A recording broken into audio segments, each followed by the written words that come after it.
Assalamualaikum warahmatullahi wabarakatuh. Selamat siang, para pejuang CPNS.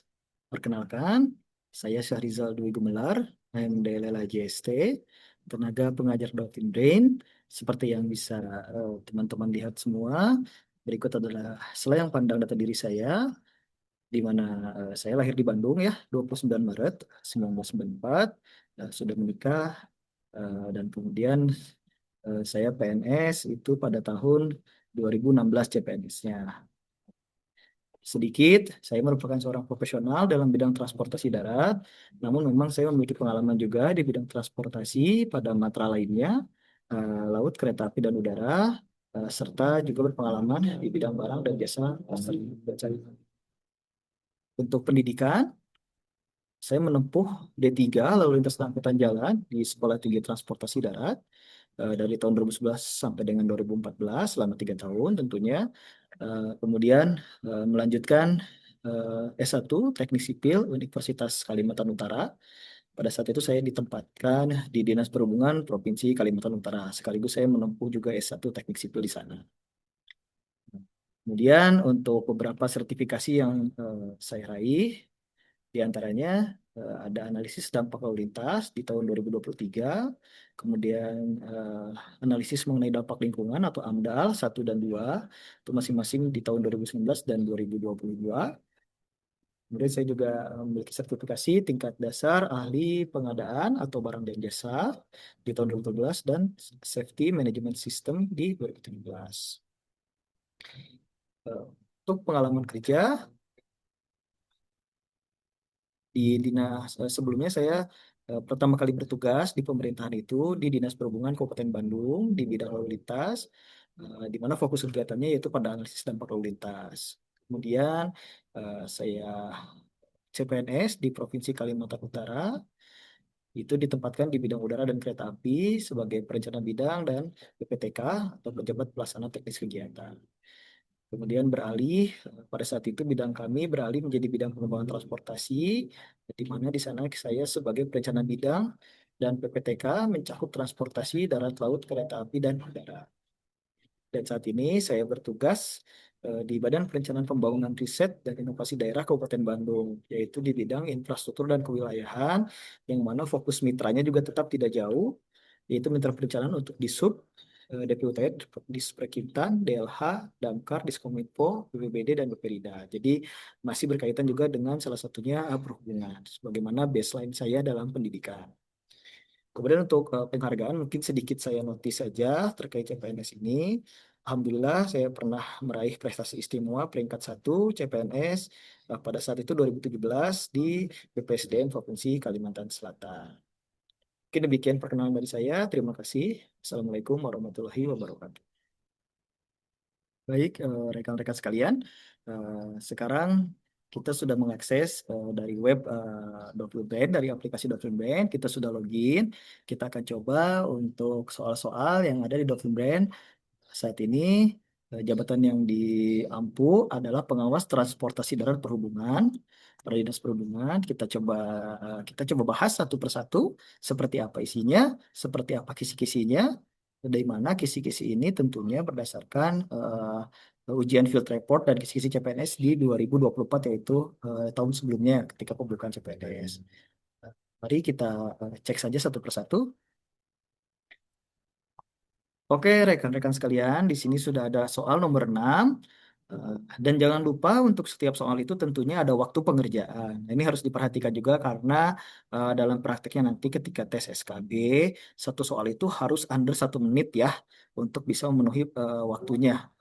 Nah, kemudian soal nomor 6 itu ada masih di peraturan juga menurut pasal 2 PP 30 tahun 2021, penyusunan andalalin hanya dapat dilakukan oleh andalalin ya. Di sini teman-teman harus tahu dulu kepanjangan dari andalalin adalah analisis dampak lalu lintas. Nah, siapa yang boleh melakukan penyusunannya?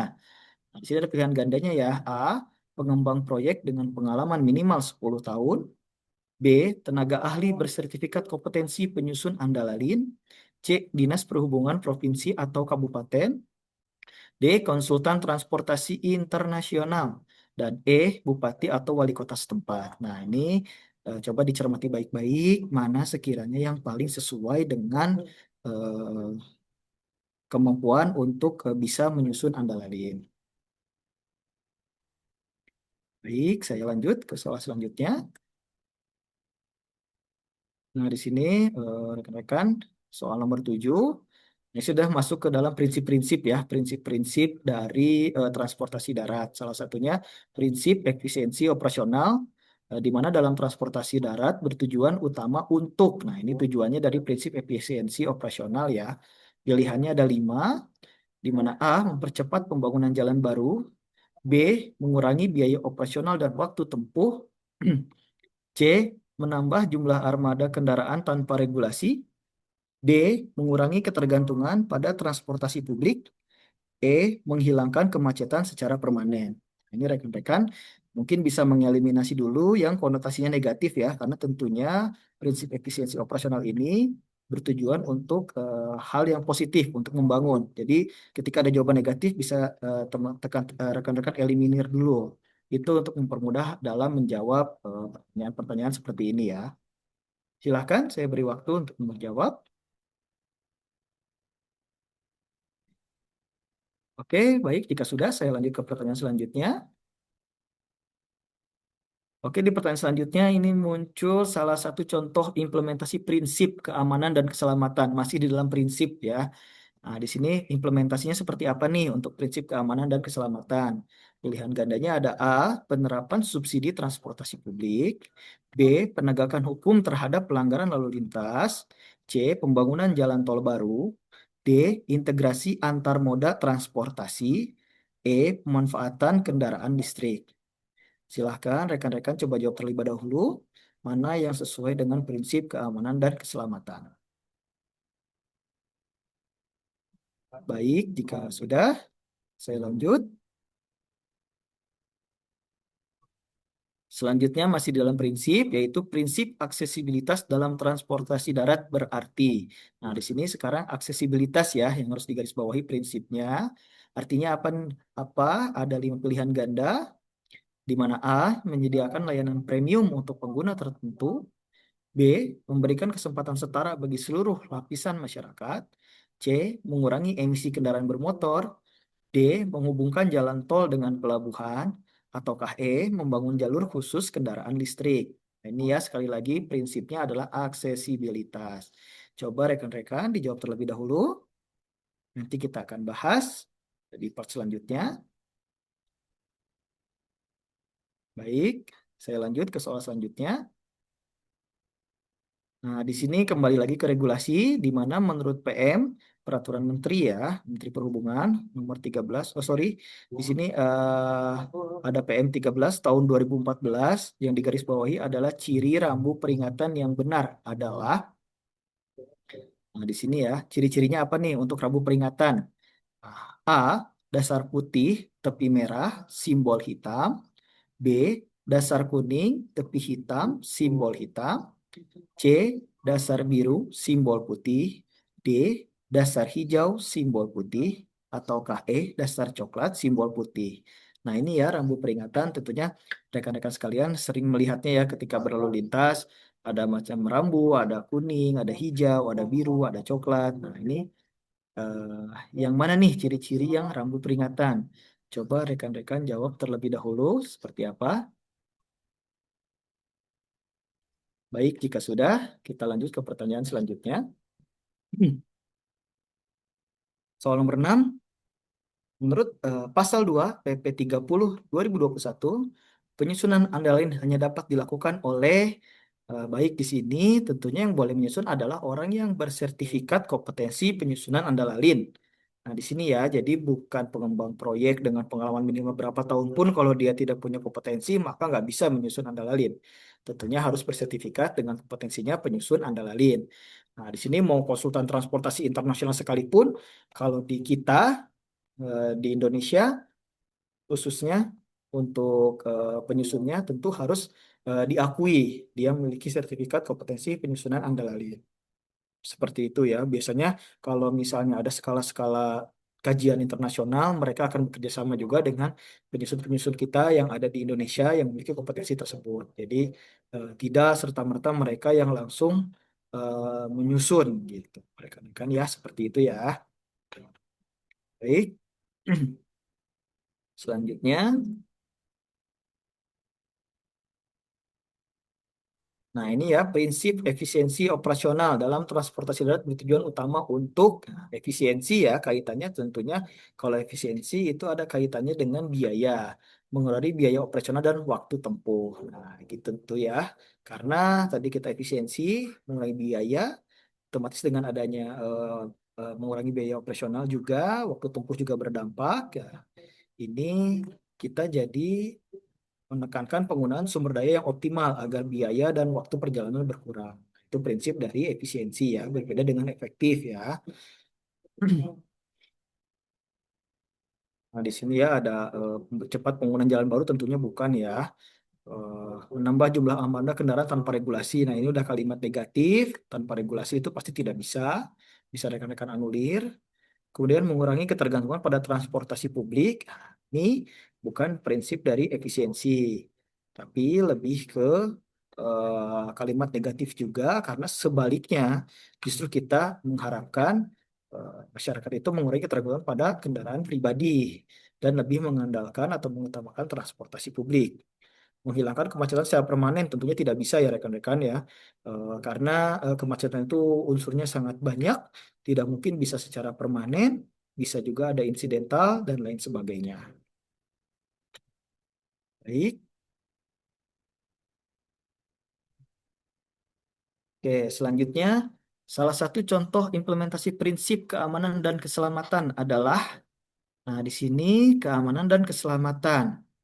Tentunya jawabannya adalah penegakan hukum terhadap pelanggaran lalu lintas. Kenapa?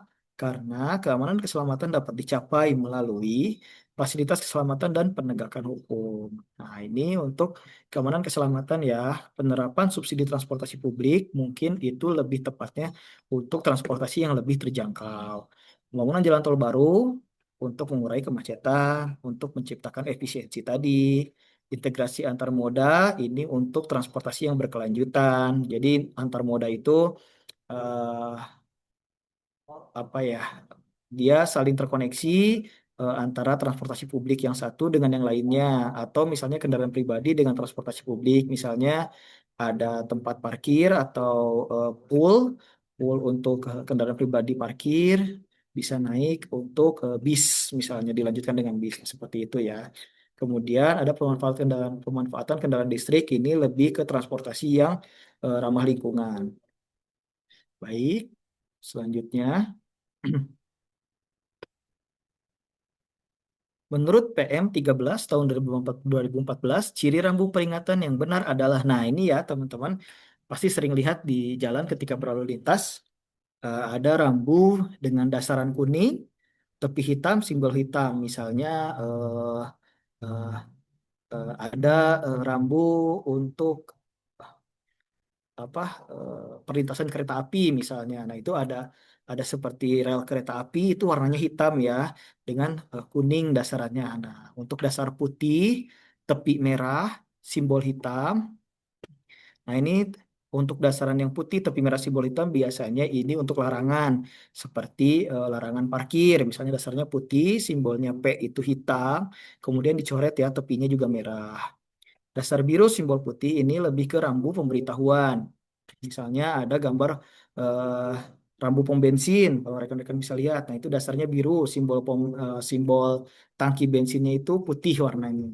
Kemudian dasar hijau simbol putih ini RPPJ ya, rambu petunjuk pendahulu jurusan. Misalnya kalau rekan-rekan eh, lurus Bandung, kanan Jakarta. Nah, itu kan dasarnya hijau ya, simbolnya putih.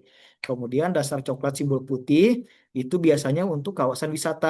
Misalnya eh, lurus ke Tangkuban Perahu. Nah, itu dia dasarnya coklat, simbolnya putih. Biasanya tulisan Tangkuban Perahunya itu putih. Itu lebih ke pariwisata. Baik, di sini sudah ada pembahasannya, dasar kuning, lambang dan tepi hitam.